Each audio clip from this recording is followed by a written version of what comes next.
Well, I hope you had a good Christmas and New Year's holiday.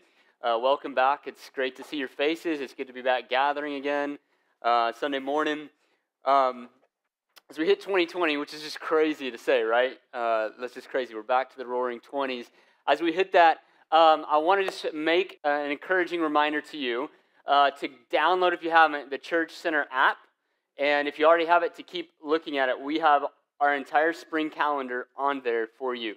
So if you want to stay up to date with what's going on, there's a lot of ways. We try to email you. We try to put it on social media. But you can literally look right now on the app and see every single event that's coming up. Everything from Women's Restore to the marriage retreat to Man's Meet and Movie Night that's happening at Kurt's house. Kurt, are you aware of this? No? Okay. There you go. You just know now from the app. So there you go. It's happening at your house.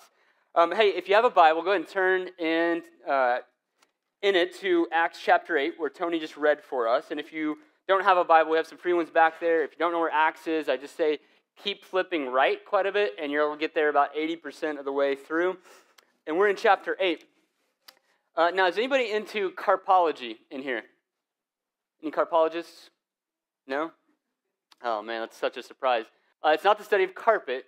It's actually the study of seeds, which I imagine might be a new thing on your New Year's resolutions to get into carpology now. As we talk about that a little bit, we left off Acts chapter 7 with the first martyr, Stephen. He died for his faith, and we left off with this quote from Tertullian, one of the early church fathers, that said this: "The blood of martyrs is the seed of the church." Now, if seeds just fall where they are, how will a plant truly multiply, reproduce, and grow? For an organism to grow, it has to spread. And there's some really fascinating things about carpology when you think about how seeds spread, right? Like sometimes they spread because a seed will attach to an animal and it gets carried along. Sometimes a seed spreads because a bird eats it, and then you know what happens after that. They leave it somewhere, right? Sometimes we know the whirlybirds and kind of cool like dandelions, the wind's just going to take it where it is. But there's also some unusual ones like the coconut. You guys know that's a seed? Yeah, it's a floating seed. That's how palm trees, coconut trees. Is that what it is? I don't know what it is. Coconut tree? Is that what it is? It's a palm tree with coconuts. I clearly didn't research this. That's how they spread to islands, okay? All right. There's even a squirting cucumber, if you didn't know about that. The craziest thing of all, though, is what I found is this thing called the sandbox tree. Sandbox tree has these nasty thorns on it, and they build up pressure. And when the pressure finally gets to a certain point, it pops, and it sounds like a gunshot, literally. And it shoots the thing out at 150 miles per hour. The seed gets shot out. Through pressure, it spreads, which is what we're going to see today in the book of Acts. We've seen already in 7 chapters this. The risen Lord Jesus has now ascended back into heaven. He's sitting on the throne, and his apostles, his disciples, are now carrying out his command to go witness to the world. First in Jerusalem, then kind of spreading out concentrically to Judea and Samaria, and then finally to the ends of the earth. That's what we saw in Acts 1:8, and they are doing it, and they're doing it with boldness, y'all. And as they're doing it, guess what? It's actually working. People are being cut to the heart by the gospel. They're believing in Jesus, and the church is igniting, and it's growing rapidly, right? This infant community that is committed selflessly to serve one another. They're sacrificing for the poor. They are a tight-knit group, and it's daily being added to. That's what we're seeing, because the people, they can't keep inward what has happened inward, right? They're radiating it outward, which is the whole message we're seeing in Acts. But as they do it, we've seen several chapters now, there's opposition that comes, right? Because we have an enemy, and he knows that if you're radiating the gospel outward, you are a threat. And he wants to stop the gospel in you, and he wants to stop the gospel out of you. And so we've seen all kinds of attacks, right? We've seen outward opposition through intimidation. We've seen corruption from the inside. We've seen physical torture from the outside. We've seen division and distraction from the inside. And then lastly, we did see last time, we saw death come to Stephen. He wants to stop the gospel. And yet, what's been the resounding refrain through Acts thus far? nothing stops the gospel. Over and over and again, despite this opposition, God keeps turning it on its head, and he uses it to not only grow his church, but to purify his church, and to embolden his church, and to organize his church. Today we're going to see he's going to do one more thing. So, Acts 8, verse 1. Here we go. And Saul approved of Stephen's execution. We learned about Saul a little bit last time. He's standing there with authority endorsing Stephen's death. And there arose on that very day great persecution against the church in Jerusalem.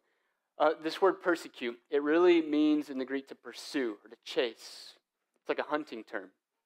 I'm going to track this down like a prey or like a pest. Like if you saw a mouse in your house, man, you're going to go after this thing to try to eradicate it, try to remove it. That is what is happening. And we see this domino effect. So because Stephen's death, it has happened, now there's a chain reaction on that very day. You can just imagine, oh, now it's okay for us to pursue these Christians. They just killed Stephen, and so it just ignites this mass persecution is unleashed. It's no longer just a threat to the church. It's real, and it's no longer just an isolated thing. It's widespread. It's no longer just for the apostles. It's for everyone. Hey, if you follow Jesus, now your life is at risk. Okay? Mass scale persecution. Now, what's the next domino? So we've got execution. We've got persecution. It says, and they were all scattered throughout the regions of Judea and Samaria except the apostles. They're dispersed, right? This is Satan's next big strategy. He's going to hunt them down, kill them, and scatter them like a wolf to a flock.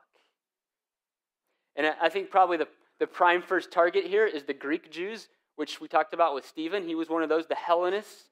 And so they're coming at them probably first, and many are forced to flee. But the apostles kind of stand their post because the Jerusalem church right now in this moment needs some stability.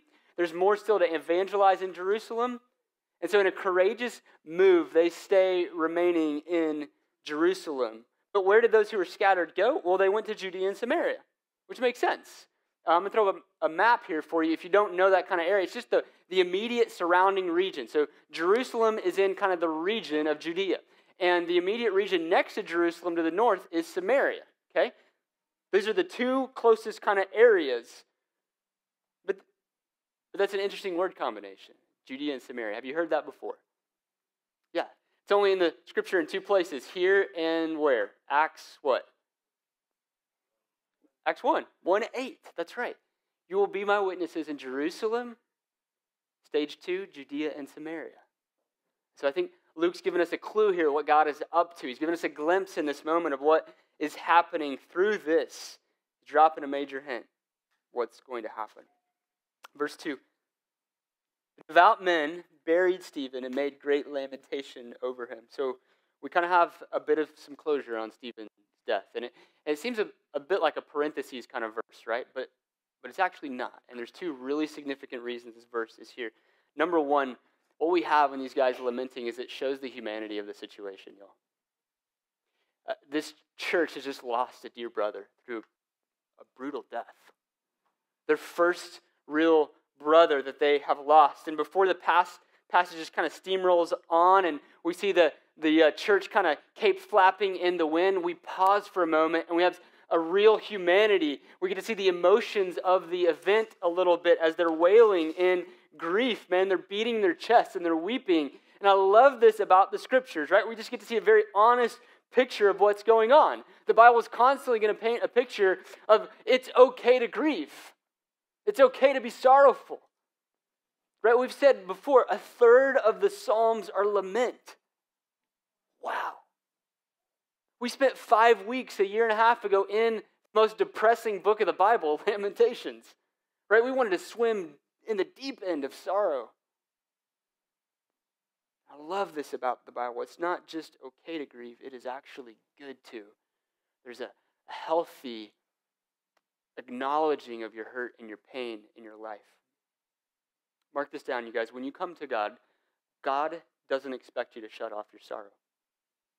In fact, He invites you into it. He doesn't expect you to leave your pain and your hurt and your tears at the door, slap on a smile, and keep going, onward Christian soldier. No, we're not stoic soldiers in the battle who have to just keep it together. There's a beautiful ability to pause and lament, to express emotions. Now, not all emotions are grounded and based in truth, right? We can't just have a blanket statement of all emotions are okay and healthy. No. But we can say it is healthy to have emotions. And as we submit those emotions to the Lord, he kind of aligns those emotions with his emotions, right? We sync those up together. But the answer is never to just shut them off, just to move on and kind of callous your heart. In fact, I think that's a lie that many of us take. We hear maybe kind of a pitch in our culture, society in the West is like, hey, if you're mature, then you're not emotional. If you're emotional, that's somehow immature, which is totally wrong. Now, mature people know how to control their emotions, but they have not eliminated them. I just want to remind us this as we see this, because I think we're tempted to shut off our emotions as Christians a lot. And many of you have. Maybe your upbringing caused you to just kind of shut off that pain valve, caused you just to, like a pipe, like you just shut that bad boy off. And here's what's going to happen. If you shut it off, either pressure is going to build up, and at some point it's going to bust. And all your emotions are going to come off, and it's not going to be healthy. It's going to cause damage. Or you shut it off, and over time, the pressure doesn't build. It actually does the opposite. You've actually shut off the well supply. And so then you face a moment where you should have emotions, and there's just nothing there, right? And here's the beauty of what Christ does. When he comes to redeem us, he doesn't just come to redeem us spiritually. He comes to redeem us emotionally. That's actually a part of, I would say, our spiritual maturity, is having our emotions redeemed by Jesus. And so I just love that we get to see this, and it reminds me a bit of Jesus, who in himself, in the kind of flurry of ministry, stops and pauses for a moment to grieve over his friend Lazarus' death before the next big miracle. He stops. It's okay to lament. And we see in this verse not just lamentation, but what does it say? Great. Mega, again in the Greek. Mega lamentation. When was the last time that you mega lamented? Hey, Sooner fans, Peach Bowl last week doesn't count, all right? I know there's some weeping and gnashing of teeth last Saturday, but that doesn't count. When was the last time you mega lamented? I might encourage you to go back and listen to that series on Lamentations if this is something you've never really explored, or you don't really understand how to process sorrow and pain and grief. I would invite you back to that. But there's a second reason I think this verse is in here, and it's this. They are siding with Stephen. It's showing us that the church is united in this moment. The church is not just saying, what the heck, Stephen, popping off your mouth like that. This is why we can't have nice things, right? No, they're not angry or furious at Stephen. They're like, that's our boy. That's our boy. And imagine this. This dude just got killed, and you're saying, I'm with him. This is risky business, because lamentation is not something you did in your closet in that day and age. You beat your chest, you walked through the streets, you wailed loudly. It was a public act. So they're saying, we're with him. We believe the same Jesus he believes in. This was a big, bold, courageous move, and it might actually cost them their life, but they were ready to die. Verse 3. But Saul was ravaging the church. That's an intense word. It means the brutal mangling of a wild beast. Just tearing it apart. You ever seen The Revenant? This is like that moment, super intense, with DiCaprio, where he gets destroyed by that bear. If you've ever seen it, it's like, oh my goodness, right? That's this, that intensity, that's what this word is capturing. He is tearing the church apart. He's going home by home. He's entering into their houses. If you know World War II history and you've seen any movies there, you've read books there, this kind of entering into the house, it's chilling, right? You can picture scenes in certain movies. That's what's happening here. He's invading their territory. He's dragging them off to prison. He didn't even spare the women. We see a picture of the hardness of Saul's heart. It's almost like he likes it. It's the picture we get of Saul.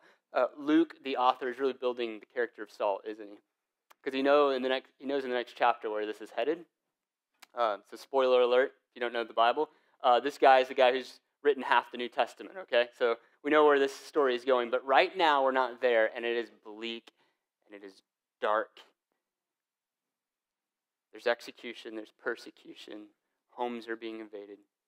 Families are being torn apart. Prisons are filling up, and people are evacuating. There's a lot to lament. And before we go on to verse 4, I think we need to deal with this a little bit, right? We need to ask some hard questions. Like, I don't know what you got going on in your life or what ways you've suffered and endured hardship. When we look at this picture right here, we need to understand, man, this is intense suffering. And we got to simply ask, okay, how do we reconcile verses 1 through 3 with a good, loving God? How do these things compatible? Like, honestly, I don't know what prosperity teachers do with this, right? This is certainly not your best life now, verse 3. This is not seat upgrades and better parking spots. Like, this is not, like, I can't look at this and go, you know what, I'm just too blessed to be stressed today. Like, that doesn't work, right? Like, that line doesn't cut it in Acts 8. What do we do with this? And what are the bloggers out there, the self-help authors that man, the church in America is just eating that stuff up, right? Like, hey, you just go for your dreams and your goals, and you stop at nothing to do it, and you don't apologize on the way, and you're proud of your hard work. You just go seize your own destiny. Like, that's not Acts 8. What do those people do with this kind of message? We have people who have been faithful to God and who have been serving the poor and who have been telling others about Jesus and lovingly giving of their own possessions and obedient to God, and they end up in a catastrophe. How do you deal with that? Where's the goodness of God? Where's the plan of God in this? Like, I don't know if you were reading this week, if any part of you, tell me if you didn't read this and go, you know, man, like, what a tragedy. Stephen, he was so young. His life was cut so short. In his 30s, man, there was just so much promise. This guy was healing dudes, and he was preaching and serving widows, and he was like an apologetic ninja. Like, man, what a shame that his ministry was cut short. I think that's how in 2020 many of us would view a death like this. How could God let this happen? He certainly could have stopped it, right? Yeah, we already saw chapters 1 through 7. Like, where's the chapters 1 through 7 God? The God who delivers dudes out of prison by angels. Like, where's that God in this moment right now? Have you ever asked that question in your life? Have you ever wrestled with pain and suffering in that kind of way? Have you ever taken that up with God? Why didn't you stop this? When you ask that question, man, you need an answer that is an anchor. In that moment, short, pithy, coffee mug sayings won't cut it, will it? You need something deep. Deep pain requires a deep remedy. And strong winds require strong roots. You need a deep answer to that problem. And so we've tried over the last 3 years, me and other pastors and others of you, through gospel communities and equipping classes and prayer meetings and member meetings and all that we've tried to do, we've tried to give you a very deep anchor to the question of why do we suffer. We've come at it from all different kinds of angles to try to answer this for you. Today, I've tried to put it into a graphic for you, a document on this cutout. This is what we've kind of put in your lap and the seats. If you didn't get one, there's more in the back, and we'll have it on the screen. I've tried to compile all that for us in this one page of why do we suffer, because we can't, again, just throw one phrase at it. There's not just one answer to this question. It's like an iceberg. And there's a lot of mass underneath the surface. We've got to see it from a 360 view. Now, I'm not going to go through all of these reasons on this page in depth, because we've done that in other sermons and other times. There's going to be one we hone in on today, but I do want to walk through this really briefly just to kind of give you a snapshot of what we're talking about here. Why do we suffer? There's really two sides of this question. The first is the cause. What's the origin of suffering? Let's explore the problem.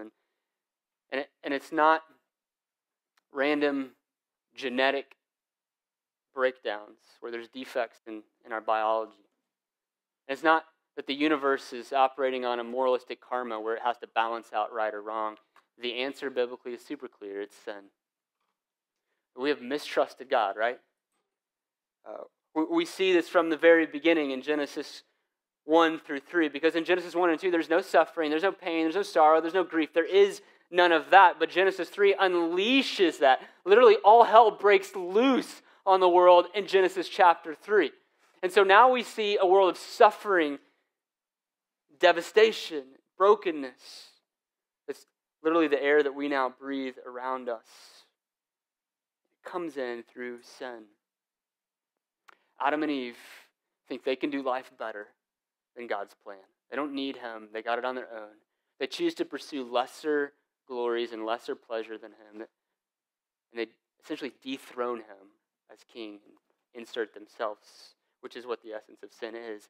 And that spirals, and now everything, church, in your life, every piece of pain comes from one of these three spirals of sin. Either your own sin, there's lots of examples, right? Addictions and anger, and maybe someone else's sin against you. It'd be category 2, abuse and neglect and anger and slander and war and racism. And then there's category 3, right?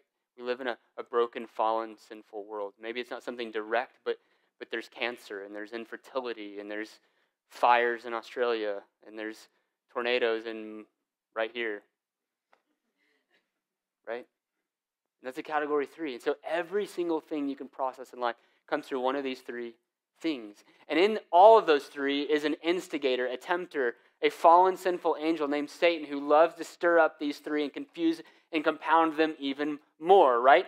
If you've ever seen the movie Wonder Woman, I think a good picture of how Satan operates is, the villain in that movie, Ares. There's a moment where he's like walking behind the evil doctor. He's like whispering things in her ear. I think that's how Satan works, right? He loves to incite us. He loves to tempt us and to stir us towards these things. But ultimately, at the end of the day, the cause of evil is sin, whether ours, someone else, or a broken, fallen world. Okay, Tyler, I get it. God didn't cause the evil. We can't blame him. He didn't start it, but he could stop it. He could stop it. And if he's good, why doesn't he? And the first answer to that question I'll give you is that millions and millions of times every single day he does. And we don't see it. And he holds back the floodgates of evil in your life. And you have no clue. Are you breathing today? How many times has he stopped the decaying, destructive, deadly effects of sin in your life then? Oh, thank God. He's so good and so kind and so merciful. But then yes, he doesn't stop it 100% of the time. So why, in these other instances, does he allow it? Which is the second half of the diagram, the effects. Is there something God is up to in this? Or is it all random and all chance? And there's nothing actually being produced, and we have so much despair that we should walk through this chaos in. And the Bible's answer is there's a resounding purpose in suffering. In fact, there's many of them. Rarely do we get to see them, right? And rarely do we get to see them in full, like 20/20 clarity. That's not usually how it happens. But the Bible is still saying that they are there around us, like the oxygen molecules we breathe every day. These purposes are happening. Here's a host of them. And again, I'm just going to race through these because we actually preached on many of these through the book of Acts. The person of Jesus. We get more of Jesus through suffering. We've talked about that. The product of maturity. We grow more like Jesus through this. And I've tried to give you verses on each of these that you can hang on to and cling to. But he's sanctifying and building character and dependence on him through this. Third, there's a preparation of ministry he's given us. He's working deep compassion, man, in us.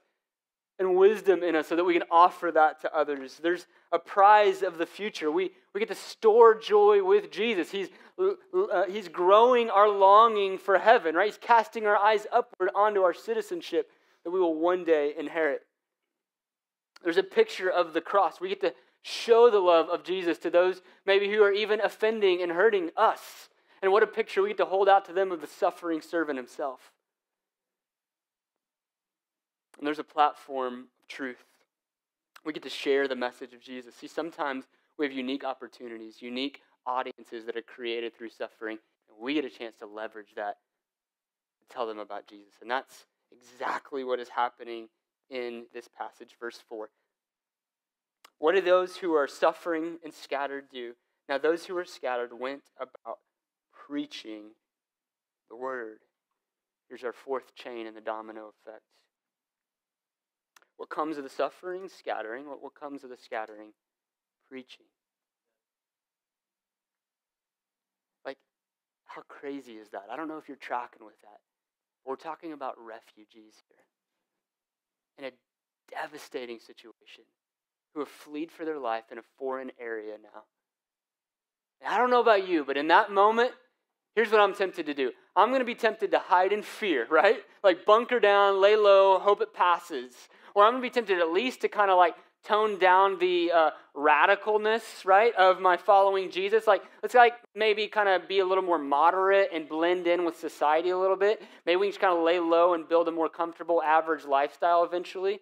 But yeah, of course, I still believe in Jesus. Or maybe we turn inward in that moment and we drown ourselves with some self-pity and despair. And we start looking at all the sorrow and it's overwhelming. We just fold in on ourselves and we become the victim. Which, by the way, they are the victims, okay? I'm not disputing that. They are the victims. Maybe instead we have a crisis of faith. We begin to doubt, God, are you really good? Are you really there in all that just happened? Or maybe we even renounce our faith to save our own skin. There's no way I'm going to follow a God who just allowed that to happen to me. These are the possible outcomes that most of us will tend to go. And yet in that moment, they do what? They preach. Evangelion in the Greek, where we get the word evangelism. Evangel, literally, it's a word. He just made it into a verb to bring good news. They are gospeling. That's what they're doing. In all this tragedy, they are gospeling. And I imagine as they flee, they were asked, hey, where are you from? What are you running from? Why is your family separate? What's going on? And they were asked these simple questions. Like, we don't need to overcomplicate it. Like, they didn't buy an ad in the local paper, right? Like, they just had normal, probably, conversations from life as people began to see what was happening. But they capitalized on it. They stepped into those moments. And notice who it was. It wasn't Peter. It wasn't John. It wasn't James, the people who stalwart apostles walked with Jesus. Who was it? It's the ordinary church without seminary training, without decades of following Jesus, new believers, regular people in society that said yes to Jesus. Verse 5. Philip, we're going to get a view on one person in particular who was scattered. Philip, we remember him from two chapters ago. Philip went down to the city of Samaria, and he proclaimed to them the Christ. Okay, we're going to trace this guy through the rest of the chapter. And we see that he goes down to Samaria. So boom, Acts 1:8 is happening. The gospel is reaching phase 2, just as Jesus said it would. But this is more than just a geographical expansion. This is an ethnic barrier being broken down too. If you know any of history, or you've heard us talk before about this concept of a Samaritan, when Jesus tells the story of the Good Samaritan, or Jesus talks to the woman at the well who's a Samaritan, these are radical concepts. Why? Because 1,000 years before Jesus, we had a united kingdom.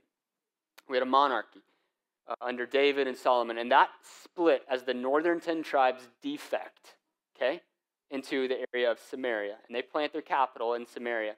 And 300 years later, in 722, they're hauled off by Assyria, who invades them, okay? When they return from exile, they begin to repopulate the area. They're not fully pure-blooded anymore, because a lot of people had kind of already filled in that area. And so they begin to intermarry, but they also build a rival temple in their area to rival Jerusalem. And so there's this constant friction between Judah, the southern area where Jerusalem is, where we get the word Jews. Now we have Jews being defined versus Samaritans, right? They were at odds. In fact, Jews looked at them as heretical half-bloods. They're hybrids in race, and they're hybrids in religion. They've compromised. They're inferior. We won't even associate with them. So this is landmark that the gospel is blowing through this barrier.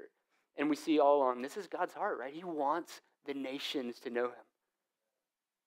There is no people of God when we look at skin color, or we look at an ethnicity, or we look at a certain region of the planet. God's heart has always been to let the nations be glad. And if you read your Old Testament rightly, you see that.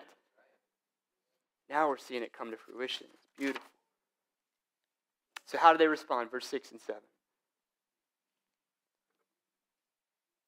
And the crowds, with one accord, they paid attention to what was being said by folk when they heard him, and they saw the signs that he did. For unclean spirits came out of many who were possessed, and they cried out with a loud voice, and many who were paralyzed or lame were healed. Wow, we see this combo that we've seen throughout Acts, and we'll keep seeing the Word of God and the power of God, the gospel of God and the Spirit of God. And they're coming together like a tandem with the power and the signs and miracles backing up and authenticating the message of the gospel. That's what we see in these pioneer contexts. Hey, here's the truth of who Jesus is. And oh, by the way, here's the power of Jesus to back that up. And it happens, man. And they're leaning in. They're on the edge of their seats. And they're like, yes, this is truth. And they respond, man, in a beautiful way. What if our city leaned in like that and was captivated in this kind of wholesale way? What a picture. Verse 8. When a city and a society sees the gospel saturated, look what happens. There was much joy. And that's what the gospel can do. The gospel starts to pull people out of darkness and heal and deliver them from the bondage of sin and give them purpose and a hope and a future. It starts to infiltrate the whole societal structure of a city, man. Lives change. Economy changes. This is why our vision statement is what it is. We want to see the gospel saturate a people so that the joy of being satisfied in God and knowing that Jesus is better would actually permeate. That's what we want to see happen. What a picture, man. Gospel spreads, people are saved, they're satisfied in God. He receives glory, and the church has joy. It's the first time we see in the book of Acts this word joy. Isn't that interesting? It took persecution to get there. So in this one passage, we've gone from deep pain to deep joy. I think sometimes that is God's means, right, to get us there. As we think about that seventh box on why God lets us suffer at times, it was this. It was the progress of the gospel. We get to see the movement of Jesus. As the unstoppable seed of the gospel scatters, it goes wide and it lands deep. And that's what we see happening here. And this is big and this is beautiful. And God is accomplishing mighty things. Now, does he want his people to suffer? Does he like it? By no means. No. He takes no delight in your pain. And I promise you, he actually hates it. But mark this down, and I've said this many times before, church. But you need to feel this, and you need to understand the weight of this. God, in his mercy and his wisdom, sometimes will allow what he hates in order to accomplish what he loves. Let me say that again. God will allow what he hates in your life in order to accomplish what he loves in your life. None of us like it, but it's what a good father does. And if you're a parent in here in this room, you know that tension.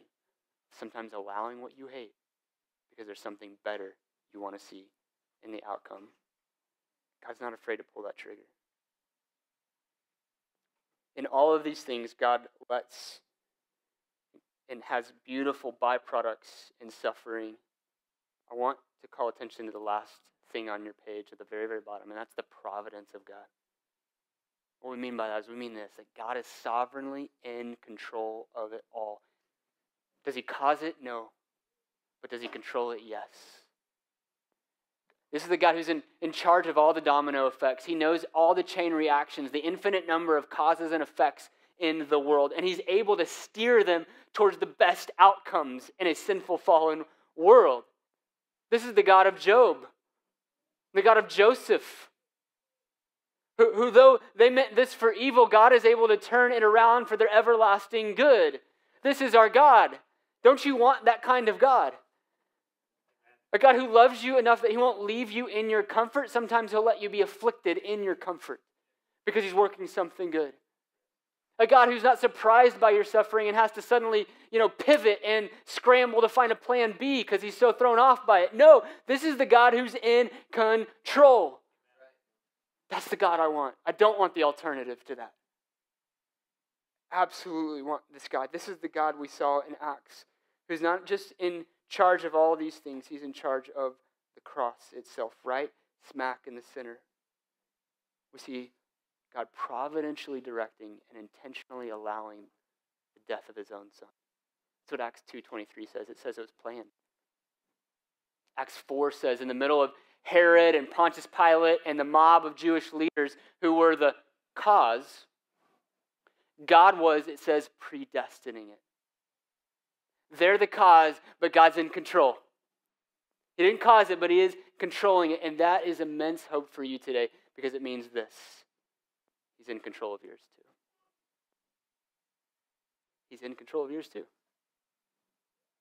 And you go, hold up, Tyler. Like, whoa. Like, he was in control of that miscarriage? Yeah. He was in control of that abuse that I experienced growing up? He didn't cause it. No. But he's in control of it. The most painful things that you and I go through, he absolutely is in control. The things that cause us to lament and weep night after night after night, he's not thrown off by. He's not on plan B. He is in control. What about that tragic death of my family member, Tyler? Yep. In fact, I knew a lady, that's how she was saved, the tragic sudden death of her father. God used that to grab her heart. I knew a couple who had twin babies who were, she went into labor at 17 weeks. 17 weeks. And they did all they could to hold those babies in the womb, and they held them for 4 weeks, from 17 to 21. And in those 4 weeks, we were in the hospital with them, and there were crowds of people from our church in the hospital praying over them, worshiping with them. The whole hospital floor was transformed in those 4 weeks. I saw people come to know Jesus through that. And in the end, they lost one of those. And one was born at 21 weeks and survived, 1 pound, 2 ounces, and one was born and did not survive. God was in control.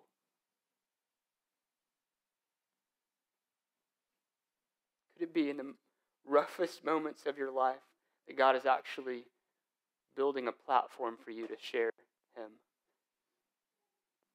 Could it be? Could it be, church, that he has something he wants you to leverage for his name? Who could he be connecting you to? What shift on work could he be placing you on? What cubicle could he be putting you? What park with your kids has he placed you in? What neighborhood or apartment complex has he now redirected you towards? What platform did that struggle with your addiction now give you to help others who are addicts? What in your story does he want you to hold out and go, this is why he is still good? Let me tell you about Jesus. I see a lot of you doing it, actually. I see some of you on social media just leveraging that for the gospel. I see some of you have a passion for writing, and you're using that to leverage it for the gospel. It's awesome, man. I see some of you in the quiet moments of young motherhood thinking creatively about how you can use that moment that feels like you are suppressed in actually beautiful ways for the gospel. So as the band comes back up and we get ready to respond, church, and sing and just talk with our Father about some of these truths, we see here in this passage, very simple, very plain, God used trial and suffering to stir up a content, thriving, happy church to mission. Because I think oftentimes, we need to hear this in the West, in America, right here in Moore, Oklahoma. When things are going well and we're comfortable and we're satisfied and we're content, we turn inward and we stop thinking about extending what we've received to those beyond our walls. Well, I'm good. The well's good. I like our little happy, holy huddle here. And God will often stir the waters of affliction to mobilize us, to scatter us, to get us up and out of our comfort zone so the gospel would go forward. So what's our response to this? What's our response? Because I think something's very key in this passage, and that's that the people in this passage didn't just sit on this, right? They had a responsibility. They stepped in intentionally and they opened their mouths and leveraged their circumstances. And so, no, you can't control the execution and you can't control the persecution, but you can control your resolution. That was not intentional because it's January, all right? Not those kind of resolutions like, hey, I'm going to eat less bags of cheese puffs this year.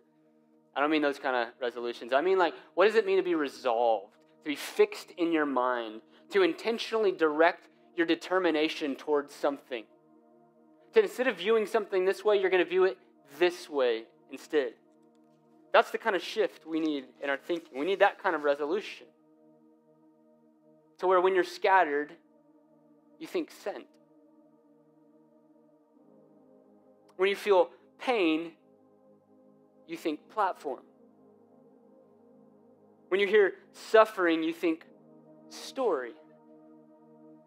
And when you see weakness, man, you think witness.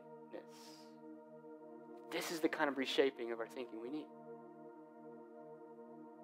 To not go through our suffering and just think, how can I avoid this? Or how can I get relief from it? Or I'm going to be angry and frustrated in the middle of it. Or I'm going to try to garner as much sympathy for myself as I can through it. That is not the mentality that these ordinary brothers and sisters took to their extreme, far beyond what you and I have gone through levels of suffering. Let us be encouraged today that if they can walk in this kind of way through suffering, you and I are empowered by the same Spirit to do the same.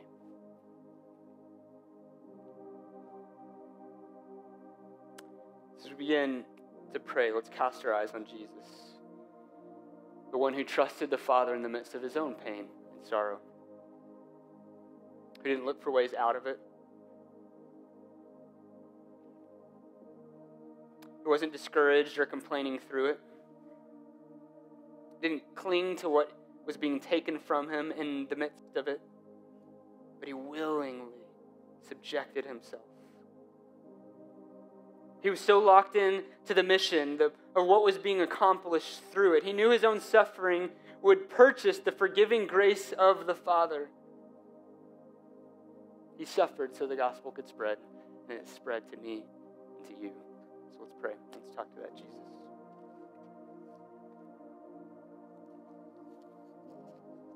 Jesus, we thank you. We thank you that you would be willing to go to such great lengths on our behalf. And Father, we thank you for your sovereignty. Oh, what a blanket for us in the snowstorm of suffering. How good it is to know that you are in control. And then even if we can't see what you're working in us and through us, we can trust that you are. Help us, God, to do that. When everything else in our life feels opposite of that, help us. God, I pray for any in here today who maybe aren't believers, who maybe are still wrestling with who Jesus is, that they would lean in like the Samaritans. They would pay attention to this word of the gospel of who Jesus is, and they would call on you in faith right now, and they would walk out today just like that city, experiencing your satisfying joy. So we thank you. We respond to you right now. We cling to you in the midst of our pain. Thank you, Jesus, that you are better. Amen.